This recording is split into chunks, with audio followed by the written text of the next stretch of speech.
Hi guys, welcome to my YouTube channel. Welcome to Simple Politics. Happy holidays, guys. This video is for those that are not closed. So we just found out that President Cyril Ramaphosa has just signed the remaining two clauses for the Bela bill, and he has instructed that Sivuyo Gwarube implements the Bela bill to its fullest. And so Ramaphosa was just stating here, I'm going to play his video. This is going to be such a short video. I'm going to attach the video of Ramaphosa where he was speaking and making his remarks. But I also just listened to an interview of Helen. Udu Helen, nothing is ever over. They trust that Minister Sivuyo Gwarube. I'm going to play this bit of Helen Zille as well. At first, when I heard the announcement that the Bela bill was being implemented to the fullest, I was like, oh my God, I wonder what is this going to mean for the DA. The DA has threatened to leave the GNU so many times. So I was like, oh my God, does that mean that they're going to leave? And I just got my answer because Helen is just like, there's nothing that's ever over. So Helen will never leave. Helen she's not going anywhere. The DA is not going anywhere. They can huff and puff and turn red, threaten all they want, but they will never leave the GNU. And some of the reason why maybe they don't want to leave is because in the NPA, Julius Malema said, if the DA leaves, the EFF is getting in. So I think they're also afraid that if they leave, then obviously they're gonna open up a chance and a gap for the EFF, which is what they don't want. So it's crazy. So anyway, guys, I'm just here to attach the small clip from Cyril Ramaphosa as he explains. And I see also Fikile Mbalula has got a press briefing tomorrow. He's gonna speak about this implementation of the Bela bill. So obviously the press is gonna get a chance to ask some questions, but I've already had the answer of Helen Zille. My curiosity was, what is the DA going to do? Is the DA going to leave? Is the DA going to stay? And it seems like they are staying once again. And Ronaldo Gross asked a question, yes, in one of his videos. He said, Ubana, when is it going to be a red line for the DA? When is it going to get to a point where the DA is like, this is a red line for us. This is a full stop. We're not continuing anymore. Will they sacrifice themselves for the power until when? So yeah, guys, anyway, let's watch the clips. If you have never seen me before, my name is Zizipolo Pelwana. Please do subscribe to my channel. It is free of charge. So what does that mean then? Does it mean it's not over for the Democratic Alliance on this particular issue? Well, nothing's ever over. I mean, we will continue to fight for democracy and for the Constitution forever. And the bottom line is that we agreed in the clearinghouse mechanism, in the task team that reported to the clearinghouse mechanism, we agreed that eventually the full Bela Act will be implemented when the norms, standards and regulations governing sections 4, D, E and F and 5A and C are in place. So that is the agreement. So Helen, can I then maybe say, just tell me if I'm interpreting your position correctly here. You are saying we're backing you on condition that this process that needs to be done is done correctly. Is that my understanding? Correct. So what happens then? Let's say 18 months comes and the process is not complete and things aren't done. Has the clearing committee, the clearing house rather, did they discuss what does this mean then for this access that the president is talking about in his statement? No, we did not discuss that in the clearinghouse because it's not up to the clearinghouse. It's up to Minister Gwarube to determine how long that takes to do it properly and according to the law. But ultimately, it may not be up to the clearinghouse, but up to her. But these are political parties who hold different views on this particular matter. So if it does happen that she reaches that point and you're not happy, you are not going to be silent. So it means that we may find ourselves here again. Well, we may certainly find ourselves here again on any specific day, but the president has seen fit to trust Siviwe Gwarube to put together those regulations, those norms and standards, and to make sure that she finishes them in a reasonable time frame.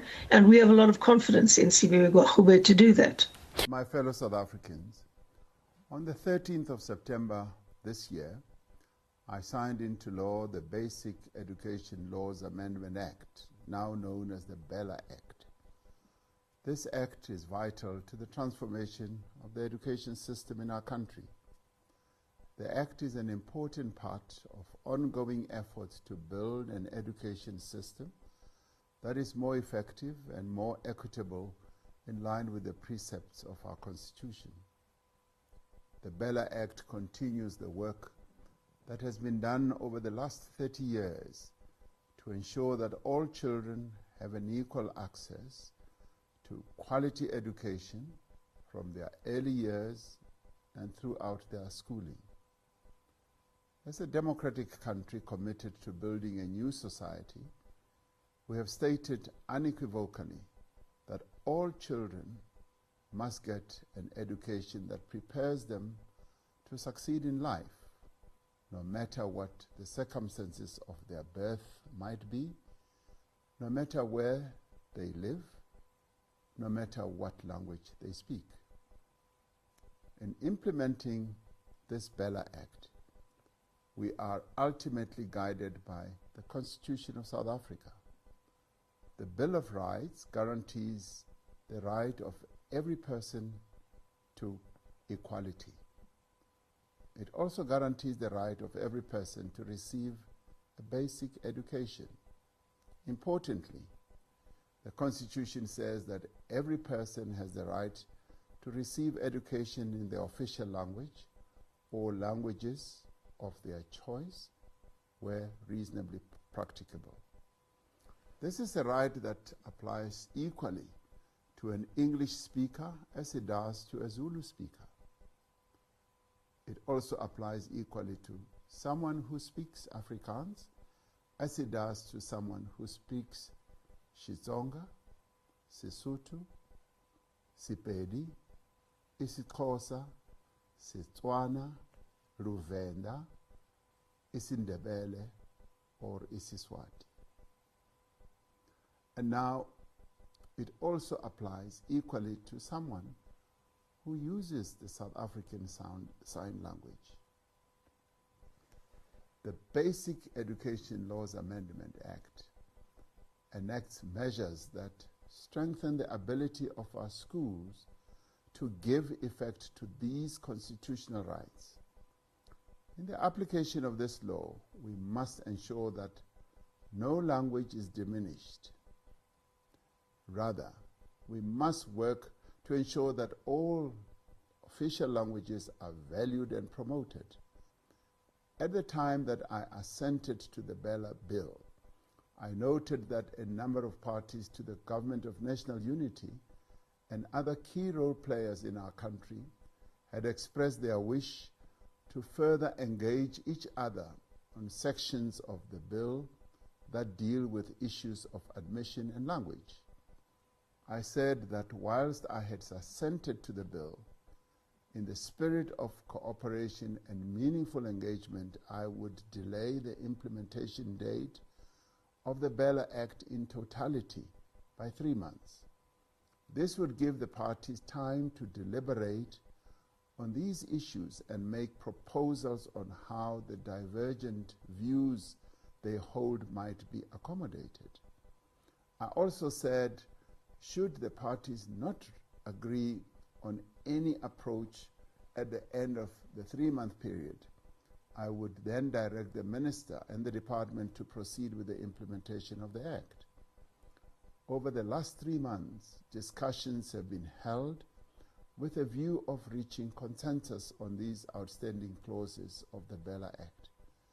Various formations outside of government have also made representations, both for and against the relevant sections.